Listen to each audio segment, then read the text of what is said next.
Que la que hay, mi gente? Rico.t.toro. El regreso.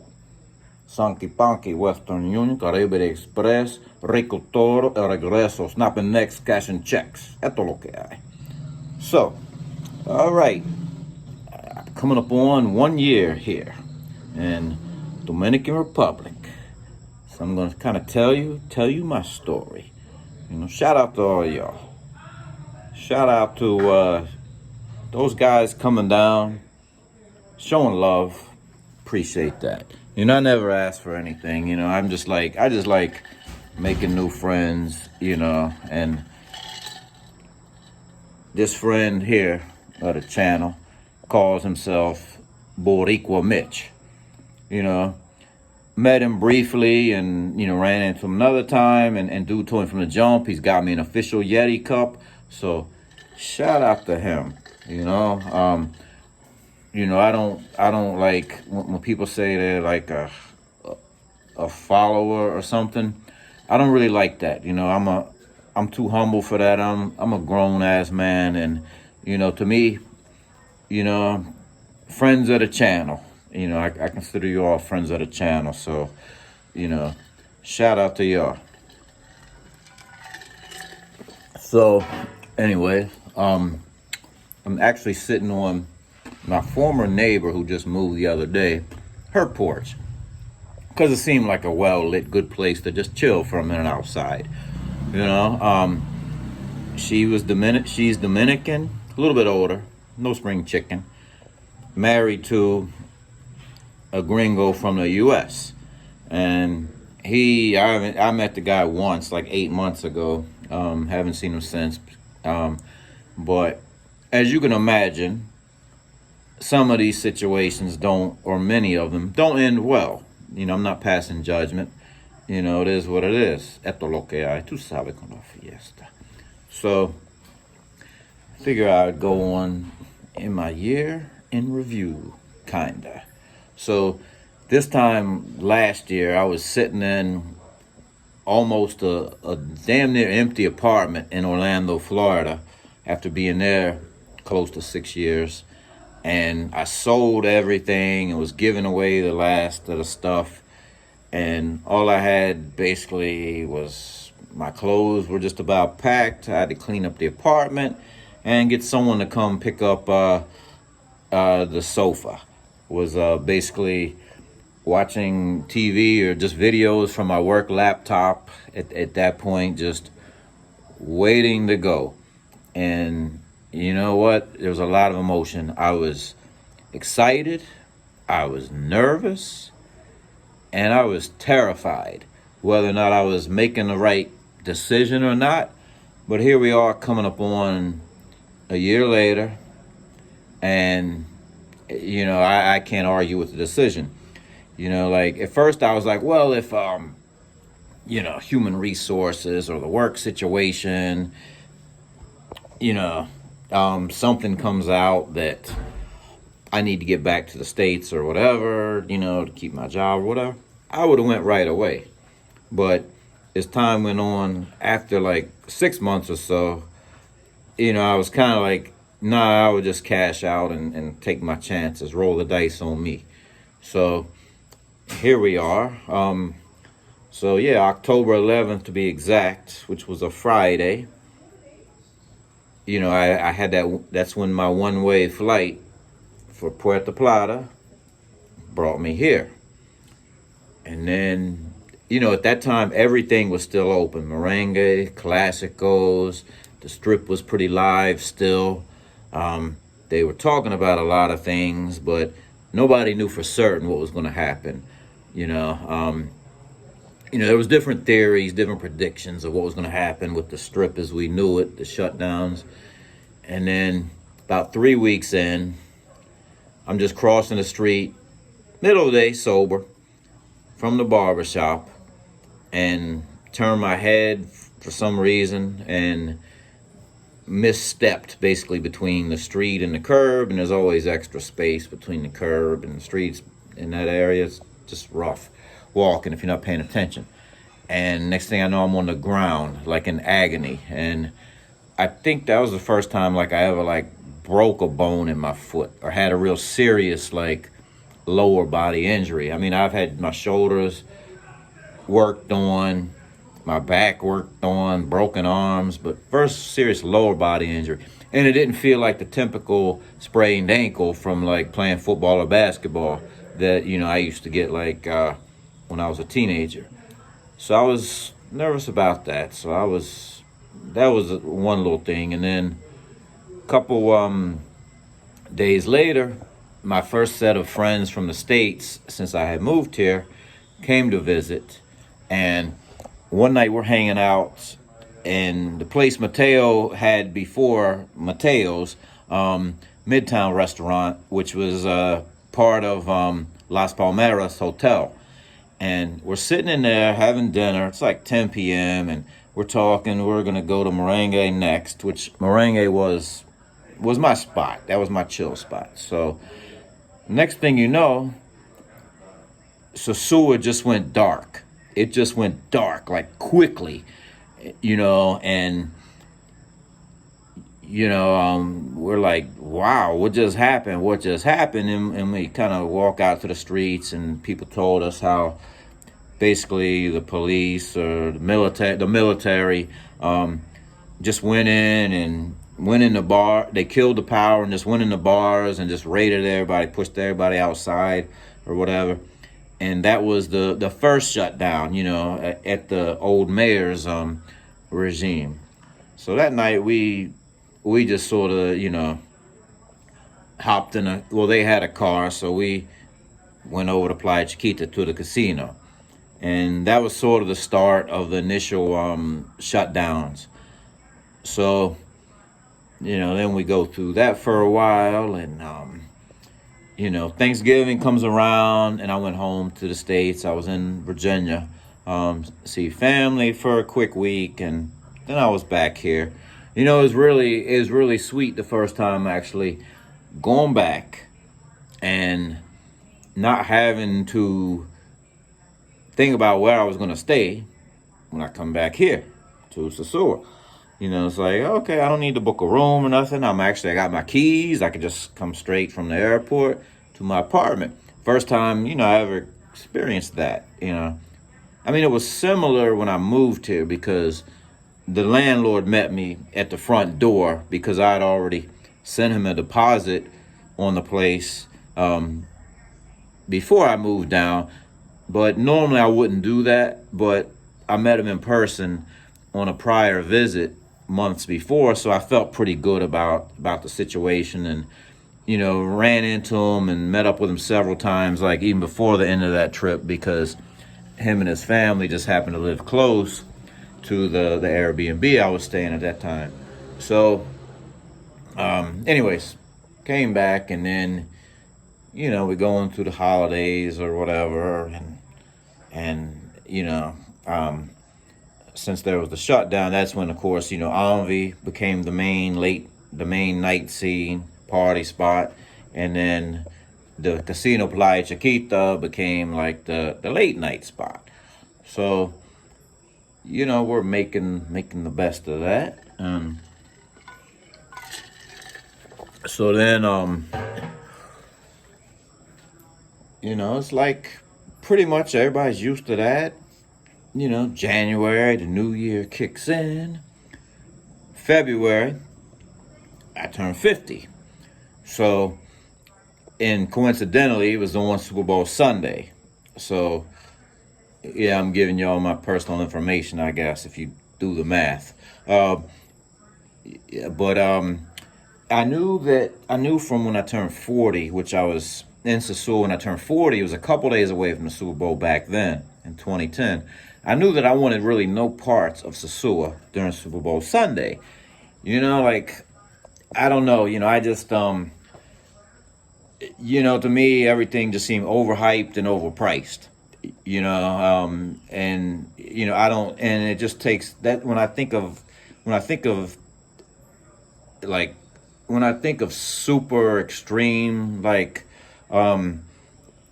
events or times, it just makes me think like, okay, basically it's going to be just like New York, DC, Miami, or LA on a weekend, like all the same sort of, over commercialized, overhyped, overpriced, Matrix sort of party scene.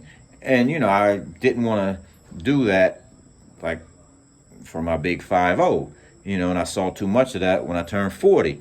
That was the first time back in 2010. It was the first time that I ever saw anything blocked off or roped off or reserved in Classicos. Like prior to that point, Classicos was a first come, first serve as far as the tables and the booths and things. Now, I mean, if something looked full, then you could slide like the security a little bit of pesos, or tell them you'll order a bottle and he'll seat you. But it was really first come, first serve, and then they sort of made it like Matrix standards by reserving everything VIP. That was my first experience of that. So I knew I wanted no part of that for my big 5-0. And because it's a monumental day, I had to celebrate on the day. So I couldn't wait a week later till things quieted. Even though we continued to celebrate, I had like a second or third cake days after. But I just decided, that I was going to go to Boca Chica. A little more laid back, but I'm familiar with it also. So, I decided basically take my Amiga down there with me. So, took the Amiga with me down there, and, longtime friend of mine, Stuart, aka Senor Tranquilo. Some of y'all know he's lived on the island like 13 plus years. He was doing a little Super Bowl party, and when some people were asking what they should bring, I was just like, bring chocolate cake. I heard a lot of people like chocolate cake. And this one guy from Jersey was like, yeah, no problem. I could bring the chocolate cake. If you like chocolate, I'll bring the cake. So it's like, all right, cool. So, so we basically segued the Super Bowl party into a little after celebration for my big 5-0. So shout out to Stu, Senor Tranquilo, and my Amiga for helping make that like a really memorable celebration of the big 5-0. And I'd be remiss if I didn't rewind and tell you this part. Let's go back to first part of December. Things were pretty slow here. It rained every damn night. You could set your clock by it at like 10 p.m. it was gonna rain. And my Amiga was going through some stuff at the time, and I figured I'd end up in this situation at some point. And but I was curious to like put myself in it, even against my own advisement. So she came up, and actually there was situations going on at the Chica hotels. So I agreed to let her stay with me. She stayed with me like a week and a half. Well, not stay with me like that, because, she went out and did what she needed to do.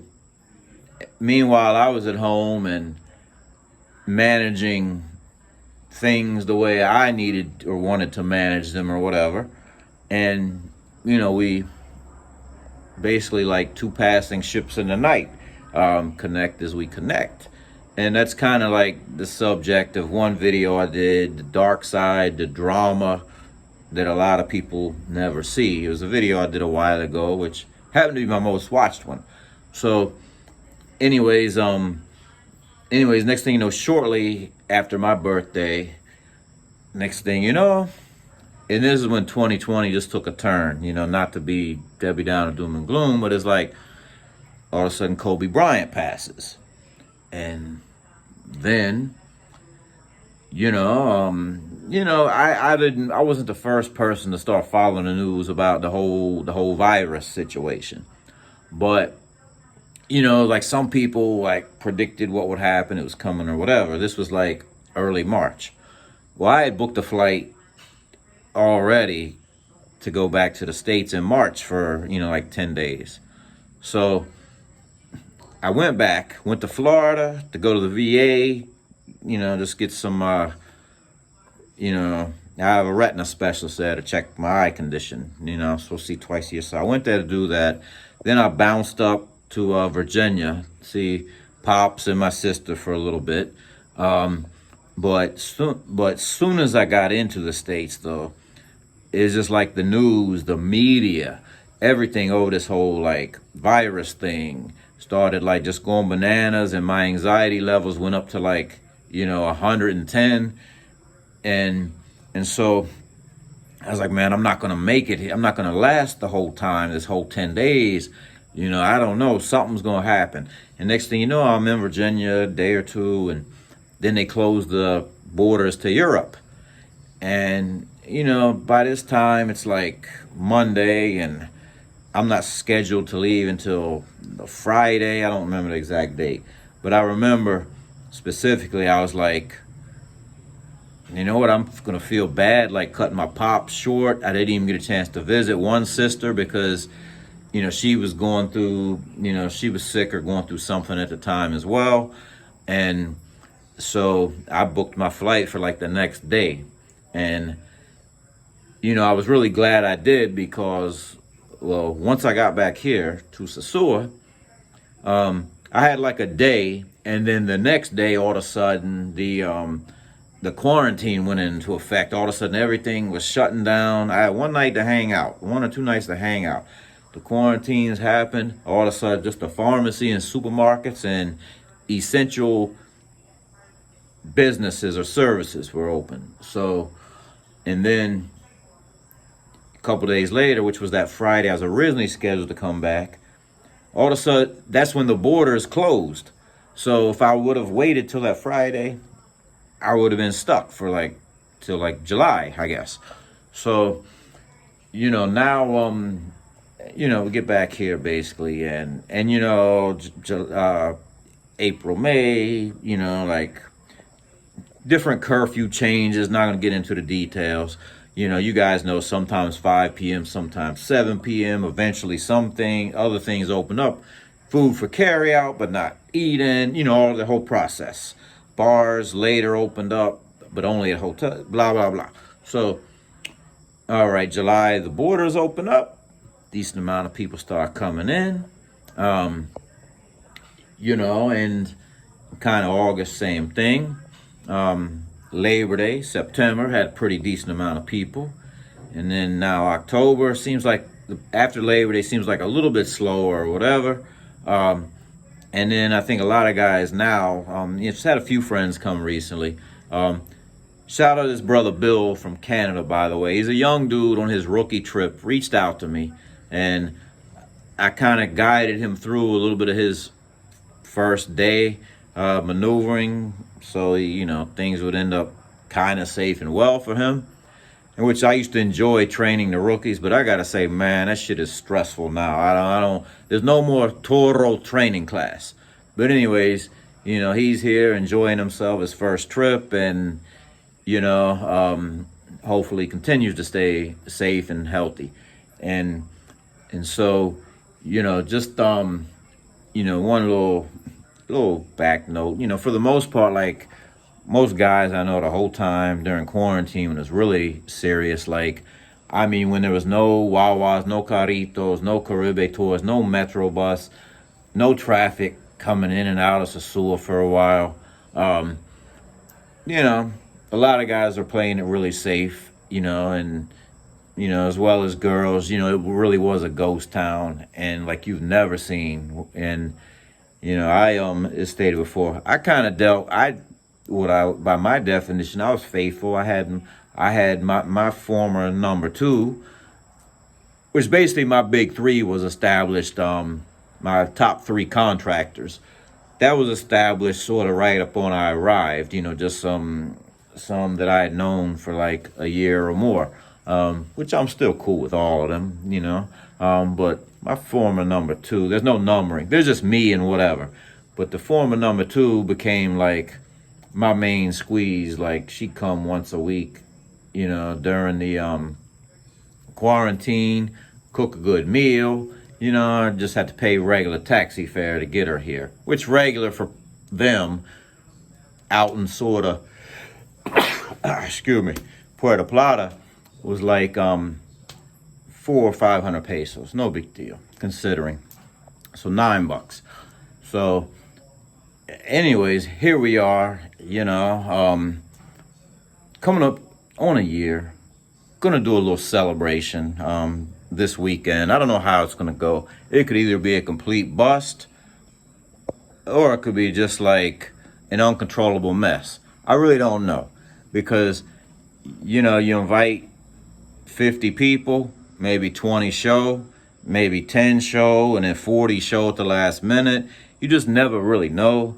So all I can say is, those that are in town, if you haven't already connected with me, shoot me an email. My email is always in the description of videos. Shoot me an email with your WhatsApp, and I'll give you the information so you can kind of stop through. We could connect otherwise. So anyways, if y'all brand new, thanks for following along so far, and thanks for everybody, all your support. So hit that subscribe, give some of those, show some love. Real perspective and insight based on personal observation, real life experiences. Rico.t.toro, back at ya. Hope to see all y'all soon. Good night. God bless.